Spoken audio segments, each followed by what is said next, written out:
Hello बच्चों, चलिए प्रश्न को समझते हैं। प्रश्न है, टाइटेनियम, वेनेडियम, क्रोमियम और मैग्नीज की घटती हुई द्वितीय आयनन एंथैल्पी का सही क्रम है। विकल्प ए दिया हुआ है, बी दिया हुआ है, सी दिया हुआ है और डी दिया हुआ है। तो बच्चों, सबसे पहले हम प्रश्न की मुख्य अवधारणा को समझते हैं कि प्रश्न की मुख्य अवधारणा क्या है। मुख्य अवधारणा, मुख्य अवधारणा में हम यह देखेंगे कि आयनन एंथैल्पी क्या होता है।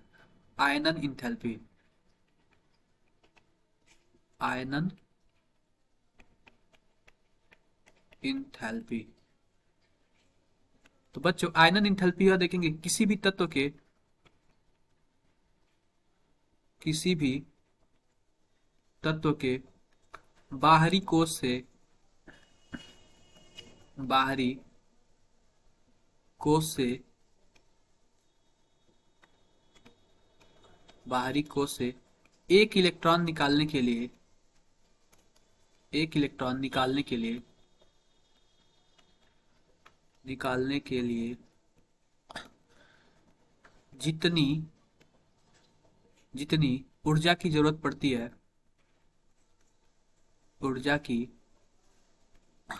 जरूरत होती है, उसे आयनन एंथैल्पी कहते हैं। आयनन एंथैल्पी कहते हैं, कहते हैं।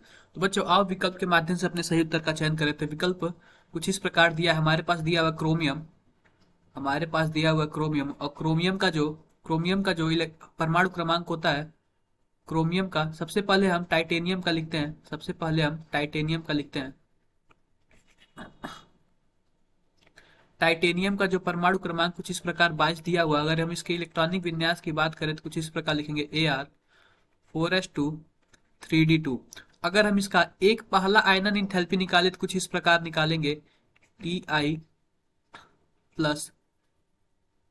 हो जाएगा और कुछ इस प्रकार हो जाएगा Ar4s2 3d1। अगर हम इसके दूसरे आयनन इंथैल्पी की बात करें तो कुछ इस प्रकार होगा Ar4s2 3d0, कुछ इस प्रकार होगा। तो बच्चों, ये तो हो गया हमारा पहला। अगर हम दूसरे की बात करें, दूसरे की, दूसरा हम ले लेते हैं वेनेडियम ले लेते हैं, दूसरा हम वेनेडियम ले लेते हैं, कुछ इस प्रकार ले लेते हैं वेनेडियम। वेनेडियम का जो परमाणु क्रमांक होता है वो 23 होता है, 23 होता है। और हम इसका इलेक्ट्रॉनिक विन्यास लिखे तो कुछ इस प्रकार लिख सकते हैं Ar4s2 3d3। अगर हम इसके पहले आयनन इंथैल्पी की बात करें तो कुछ इस प्रकार लिख सकते हैं V+Ar4s2 3d2। और अगर हम इसके तीसरे आयनन इंथैल्पी की बात करें तो, दूसरे आयनन इंथैल्पी की बात करें तो कुछ इस प्रकार लिख सकते हैं Ar4s2 3d1। बच्चों, आओ आओ तीसरा देखते हैं। तीसरा हमारे पास है क्रोमियम। क्रोमियम का देखते हैं, कुछ इस प्रकार देखते हैं।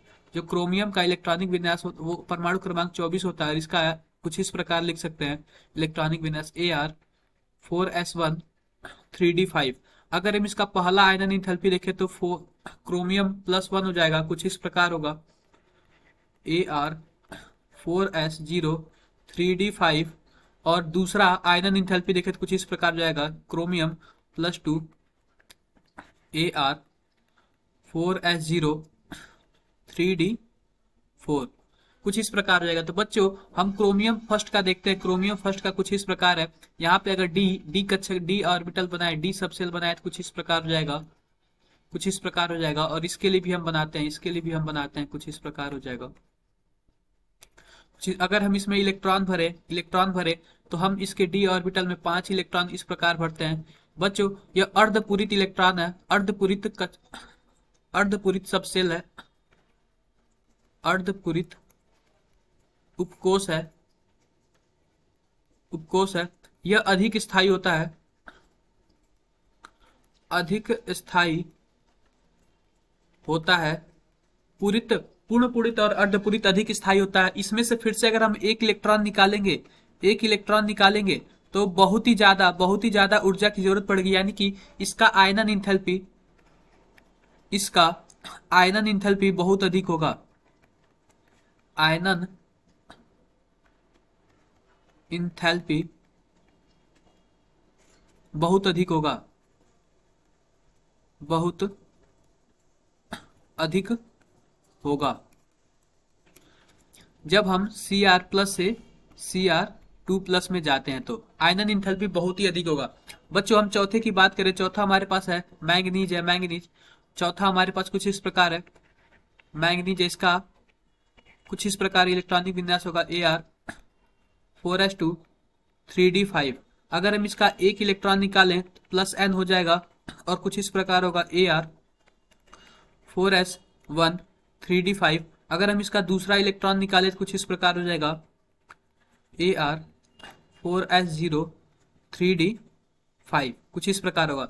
तो बच्चों हम इन चारों विकल्पों में हमने यह देखा कि जो क्रोमियम होता है ना, इसका जो दूसरा आयनन इंथैल्पी होता है वो बहुत ही ज्यादा होता है बहुत ही ज्यादा होता है, यानी कि क्रोमियम का दूसरा आयनन इंथैल्पी बहुत ज्यादा। तो बच्चों जिस भी विकल्प में क्रोमियम को सबसे ज्यादा आयनन इंथैल्पी दिखा गया है, सबसे ज्यादा आयनन इंथैल्पी दिखा, वह विकल्प सही होगा। तो विकल्प ए में हम देखते हैं कि क्रोमियम का सबसे ज्यादा आयनन इंथैल्पी देखा गया है। इस वजह से जो क्रोमियम होगा ये क्रोमियम वाला होगा, यानी विकल्प ए होगा, वो हमारा सही उत्तर होगा।